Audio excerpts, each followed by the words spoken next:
Pasivaikščiojimai po adventinę Klaipėdą su broliais pranciškonais Benediktu ir Astijumi. Labas.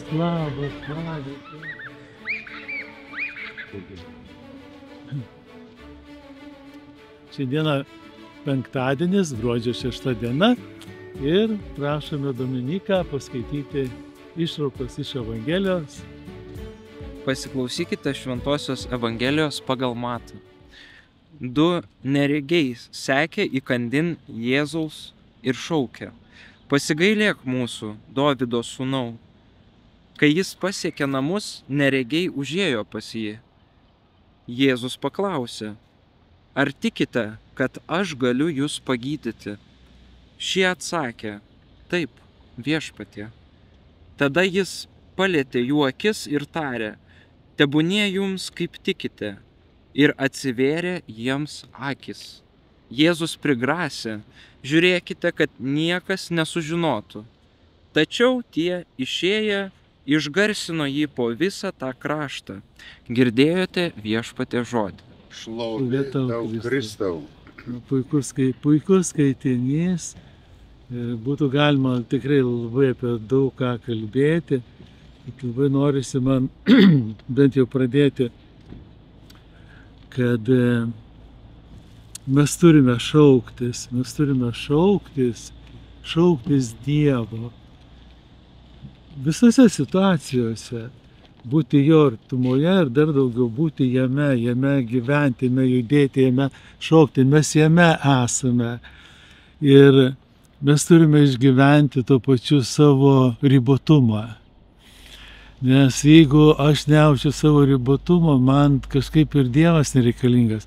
Jeigu aš nejaučiu savo laikinumo, man ir Dievas nereikalingas. Bet kada aš tai suvokiu, man Dievas siunčia žmonės ir aš tada per žmonės esu pilnesnis, išgyvenu visumą, visetą. Reiškia, man daug geriau dabar, aš geriau jaučiuosi su jumis.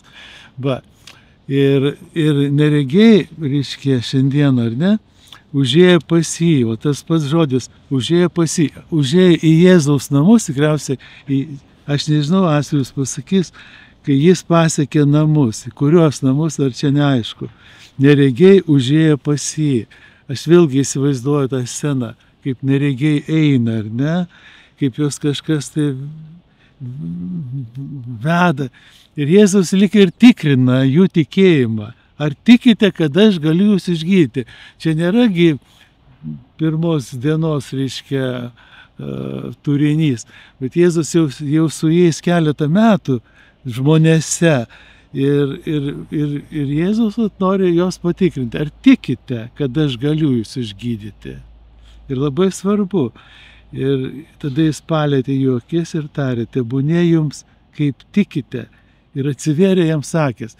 Ir aš galvoju, kad tai yra šios dienos tema. Reiškia, daugelis žmonių yra valdomi įvairiausių ideologijų. Ir jie daugiau nieko nemato. Pavyzdžiui, kai buvo laikas, kai žmonės nieko nematė, jiems švietė tik Stalino saulė, tik Lenino saulė. Jie buvo apakinti, jie nieko nematė. Ir buvo kažkoks reikalingas sukritimas. Buvo reikalinga, kad griūtų Berlyno siena, kad jų akis atsivertų. Aš netgi pažįstu, reiškia, amžinatilsį istorijos mokytoją, kurie atėjo pas mane ir sako: Broli, tu žinau, kad aš nusižudau vien dėl to, kad visą gyvenimą melavau, nes aš buvau pati tamsoje. Ir kai praregėjau, aš nebegaliu gyventi. Aš, sako, nusižudysiu. Ir jinai tai padarė. Tai tikėkime Jėzumi ir kad visą laiką mūsų akis būtų atvertos ir kad mes matytume tą grožį, Dievo grožį, tą nuostabų Dievo pasaulį. Pažiūrėkite, mes kalbame, debesis, reiškia, išsisklaidė, mėlynas dangus. Tai nuostabi, tikrai ačiū, man atsiveria akis. Vaikščiojimas po adventinę Klaipėdą tęsiasi. Man belieka palinkėti tiems, tik tai neužsigaukite, bet kurie dar nematote tos kūrėjo, meilės, gailestingumo, tėvo šviesos. Ir, tarkime, esame apakę. Neregiai. Pirmoji eilutė taip atrodo taip intriguojančiai, kad du akli sekė paskui Jėzų. Nu kaip tu aklas gali sekti? Ir jie eina ilgą kelią ir šaukia, pasigailėk. Ir Jėzus įveda juos į savo namus. Tai va tas kažkaip tai nebijokime. Jeigu dar šiandien aš netikiu, jeigu šiandien dar nepažįstu, bet kaip yra svarbu, kad ne vienas aklas, du.